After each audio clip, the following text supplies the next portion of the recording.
Xin chào mừng quý vị và các bạn đến với chương trình Tôi và Việt Nam trên kênh truyền hình FBNC. Thưa quý vị, rất nhiều người chúng ta uống bia nhưng có lẽ rất ít người biết rõ về cách ủ bia cũng như là quy trình để sản xuất ra một chai bia là như thế nào. Và nhân vật trong chương trình ngày hôm nay là một vị khách mời rất thú vị. Ông là một chuyên gia ủ bia toàn cầu. Xin mời quý vị cùng gặp gỡ với ông Kraemer, là chuyên gia ủ bia toàn cầu của thương hiệu bia Budweiser, được sản xuất bởi tập đoàn bia hàng đầu thế giới là AB InBev. Và ông Kraemer đã đến Việt Nam trong một chuyến thăm với tham gia vào sự kiện khánh thành nhà máy ủ bia đầu tiên của AB InBev tại tỉnh Bình Dương của Việt Nam. Mời quý vị cùng xem qua những hình ảnh sau đây trước khi chúng ta bắt đầu phần trò chuyện cùng với ông Kraemer. Nhiều bằng chứng khoa học đã chứng minh rằng bia đã xuất hiện từ 6.000 năm trước công nguyên và có thể đã được biết đến ở châu Âu khoảng 3.000 năm trước công nguyên theo hình thức tự ủ trong gia đình. Sau cách mạng công nghiệp bắt đầu từ Anh cuối thế kỷ thứ 18, đầu thế kỷ thứ 19, việc sản xuất bia được chuyển từ thủ công sang công nghiệp. Việc sản xuất nhỏ lẻ trong các hộ gia đình đã mất dần từ cuối thế kỷ thứ 19. Sự phát triển của phù kế và nhiệt kế đã thay đổi việc làm bia. Các công cụ đó cho phép người làm bia có thể kiểm soát nhiều hơn quá trình làm bia, thu được nhiều kết quả hơn. Ngày nay, ngành công nghiệp sản xuất bia là một nền kinh doanh toàn cầu, bao gồm một số công ty đa quốc gia chiếm ưu thế trên thị trường và hàng ngàn các nhà sản xuất nhỏ với quy mô địa phương hoặc vùng. Anheuser-Busch InBev, viết tắt là AB InBev, là công ty sản xuất và phân phối bia lớn nhất thế giới hiện nay. Công ty này hiện sở hữu 200 thương hiệu bia nổi tiếng như Budweiser, Beck's, Skol, Bud Light, Alexander Keith, v.v. Câu chuyện hình thành AB InBev bắt nguồn từ Eberhard Anheuser, một nhân viên bán hàng xà phòng ở Đức, đã mua nhà máy bia Bavarian ở trung tâm thành phố St. Louis, Mỹ khi nó đang gặp khó khăn vào năm 1860. Lúc con gái của Anheuser kết hôn với Adolphus Busch vào năm 1861, cái tên viết tắt Anheuser-Busch cũng ra đời từ đó. Adolphus Busch là nhà sản xuất bia đầu tiên của Mỹ, sử dụng công nghệ thanh trùng vào sản xuất bia và dùng đường sắt để mở rộng khả năng phân phối các sản phẩm Anheuser-Busch. Suốt lịch sử 148 năm trước khi sáp nhập vào tập đoàn bia lớn nhất thế giới của Bỉ là InBev, Anheuser-Busch là hãng bia Mỹ nổi tiếng nhất thế giới. Năm 2008, sau nhiều đàm phán, InBev, một liên doanh giữa Imperial Bỉ và Ambev Brazil, đã mua lại thương hiệu bia Mỹ Anheuser-Busch với giá gần 52 tỷ đô la Mỹ, chính thức đưa Anheuser-Busch InBev trở thành nhà sản xuất bia lớn nhất thế giới và mang quốc tịch Bỉ. Các nhà máy của AB InBev được xây dựng theo tiêu chuẩn đồng nhất về hạ tầng, công nghệ.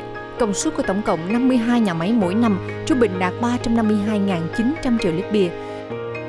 Với những bước thâm nhập thị trường Việt Nam qua con đường nhập khẩu, nhận thấy tiềm năng tiêu thụ tăng trưởng hai con số của thị trường hơn 90 triệu dân, AB InBev đã chính thức xin được giấy phép đầu tư tại Việt Nam. Trung tuần tháng 5 vừa qua, AB InBev đã chính thức đưa vào hoạt động nhà máy sản xuất bia tại khu công nghiệp V-Ship 2, tỉnh Bình Dương. Trước mắt, nhà máy sẽ mang đến thị trường Việt Nam hai dòng sản phẩm nổi tiếng nhất của hãng là Budweiser và Beck's. Các sản phẩm cao cấp sẽ tiếp tục được nhập khẩu nhằm thăm dò nhu cầu của thị trường. Trong giai đoạn 1, nhà máy dự kiến có công suất 50 triệu lít bia mỗi năm và dự kiến mở rộng lên đến 100 triệu lít bia một năm cho giai đoạn tiếp theo. Song song đó, AB InBev sẽ phát triển hoàn thiện mạng lưới phân phối cũng như các dịch vụ trước và sau khi bán hàng trong khu vực, phục vụ tất cả các thị trường địa phương tại Việt Nam, đồng thời xuất khẩu sang Ấn Độ, Úc, Philippines và các thị trường khác thuộc khu vực châu Á-Thái Bình Dương. Chào mừng quý vị quay trở lại với chương trình Tôi về Việt Nam trên kênh FBNC với phần trò chuyện cùng ông Kraemer, là chuyên gia ủ bia toàn cầu của thương hiệu bia Budweiser.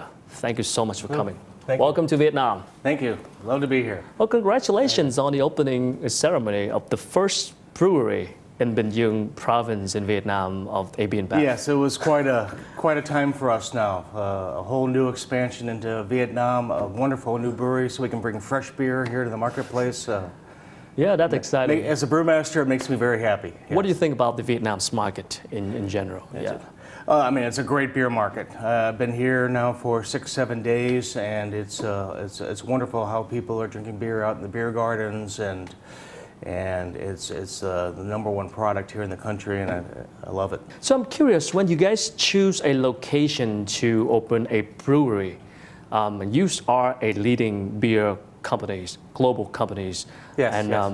I guess you have a strict standards in choosing locations and decided to open up a brewery. Yes. So yes. what kind of factors that decide that this is the locations I'm gonna open a brewery? Right. And been doing the brewery. What's nice, it's only 20 kilometers from Ho Chi Minh City.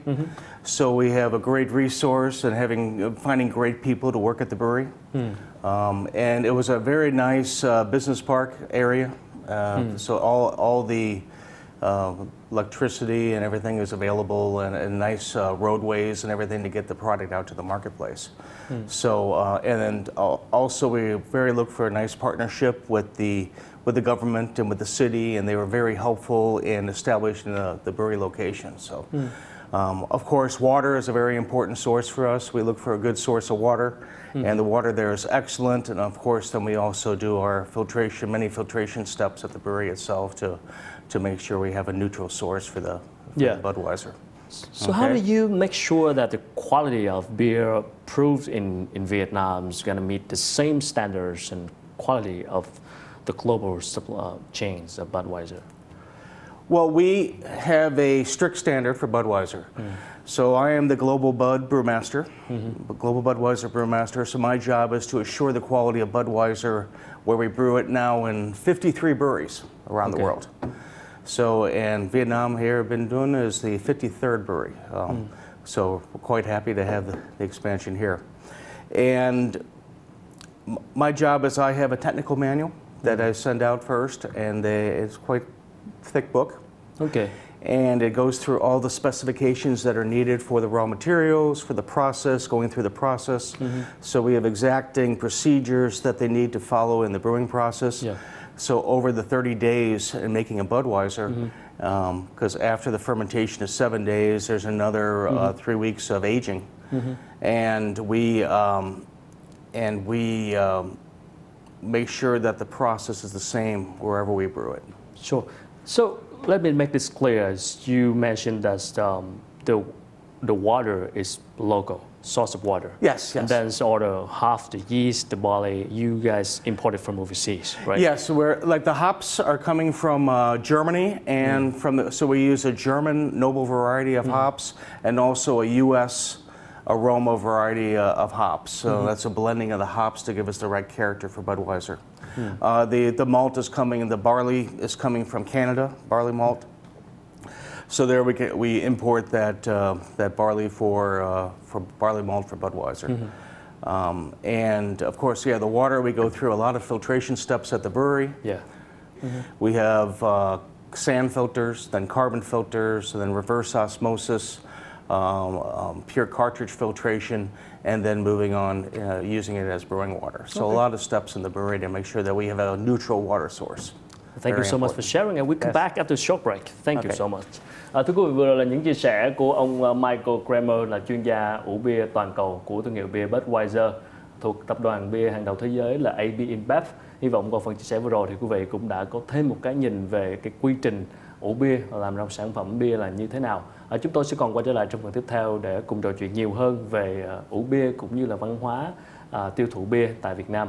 Quý vị có thể xem lại chương trình trên website FBNC-Vn hoặc là facebook.com/tôi và Việt Nam. Chúng tôi sẽ còn quay trở lại sau một chút nữa.